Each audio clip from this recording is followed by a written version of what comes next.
The DAWG BITE. So, wrestling talk. Why don't we get into that? I was talking to you today. So, you went to the WWE Super Showdown last week. It was an amazing show. Awesome. There were 70,309 Yep. people there. Is that some sort of record? Is that a record?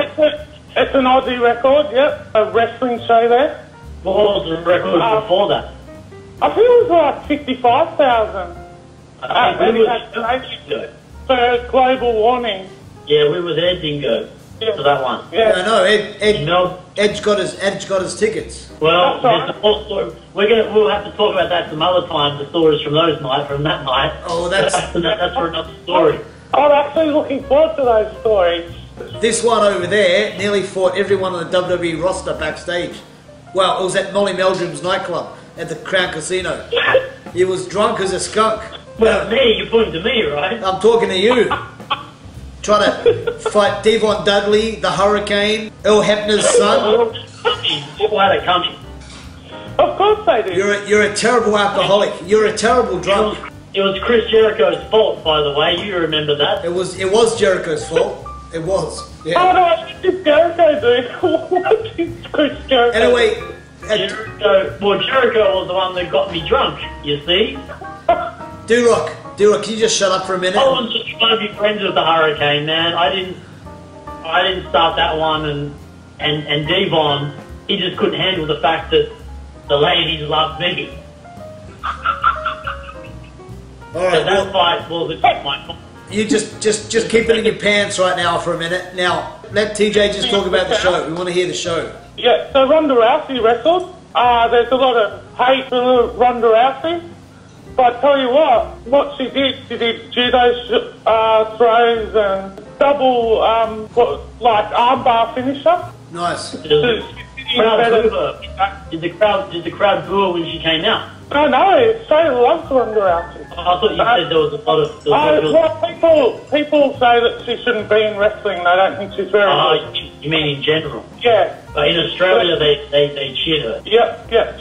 She got a good reaction. And she did well. She was in a 6-woman tag with the Bellas, so that was a good match. The best match of the night was Cedric Alexander versus Buddy Murphy. Right, Aussie from Melbourne? Yep, from Melbourne. And he's a lot like you, Dingo, in appearance and like the way that he moves. Like, I said to my sister, this guy is a lot like Dingo, and she looked at him and went, wow, he really is. Anyway, that was the biggest reaction from the night too, because Nice. he won the Cruiserweight title. Yeah, congratulations, Buddy Murphy. Good job. Yeah, the whole 70,000 plus were cheering pretty much the whole match. It was amazing to be part of it. Nice. What else? Probably the other match that was most worth the mention was Triple H versus Undertaker. And this is another thing that I have a little bit of a gripe about. A lot of people, like in America, were calling this show a glorified house show because they thought there's no storylines. They're just doing an old rehash match with people that are has-beens. Tell you what, though, Australia loves that kind of thing. Undertaker his entrance is amazing. Like, you just have to experience it live. It's just incredible. Yeah. And Triple H did really well too. Like, it was a great match. It went for about half an hour.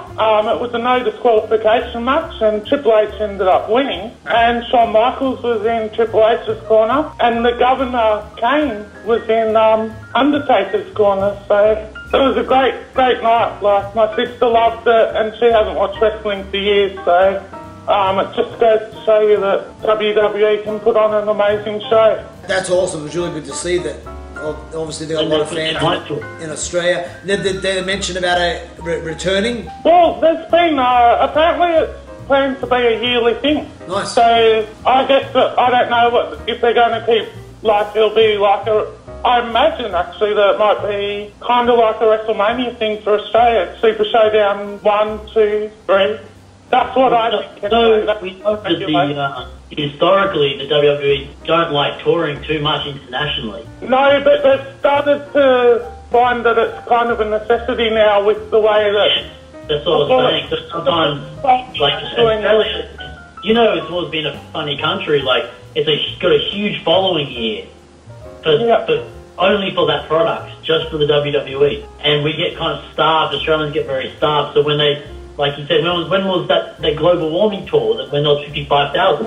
How long ago was that Dingo? That must have been about nearly a decade ago. Yeah, it was over 10 years. It was before I came to I think it's about 17 years. No, it wouldn't be that long. Are you sure? Because it'll be pretty close if it's not. I heard that someone from America... Even if it was, say, 14 years ago, it's a long time in between drinks, isn't it? Yeah.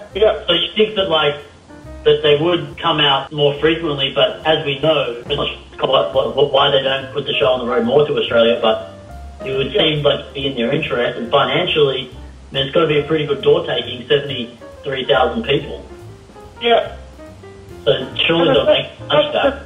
They must have sold a crapload of merchandise because the lines for that were massive, and I think it would have been very good money-wise for them. Nice one. So, yeah, that's what you said, you know, the Americans were critical, when I say, I'm probably generalising a lot, but you said people were critical about there being no storylines, but when Sean appeared in Triple H's corner, and again, I don't watch a lot of WWE right now, but was that one of the first times the Heartbreak Kid had returned for a while? He's been on more. Like he's in the storylines leading up to the Super Showdown. And so when did that announce the return of DX? Was it after the Super Show? Also, it was very storyline driven. That's the thing.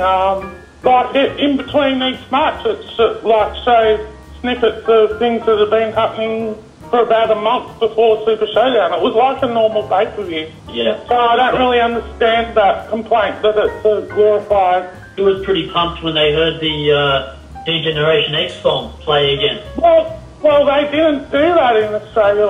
They announced their return. Oh, yeah, like that's big nostalgia thing. But like a lot of the people over there just aren't into it. Like the way I see it is, USA, they do like nostalgia, but they like to watch the old matches. Whereas in Australia, we like to see the old wrestlers do what they used to do, which is what we got with Triple H and Undertaker. Yeah, we have a lot of,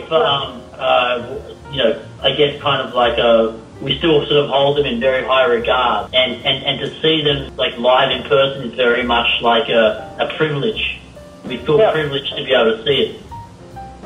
And it's really interesting to see that difference because it's a difference in culture, I guess. To watch and listen to Americans say, love old matches, but we don't want to see the old guys wrestle now. They love it. I do have a question for you too, though. I don't know if you know about it, but WWE are going to Saudi Arabia again. And I've been in a few arguments about this as well, because I believe that WWE should go to Saudi Arabia because... Arguments? They deserve entertainment as much as we do. And I don't want to get into a political discussion because that's not what I do. Like strip people too. But what are your thoughts on WWE going to Saudi Arabia? Yeah, I'm all for it. Why not? Great. Oh yeah, they're big fans over in the Middle East. I'm in Iran.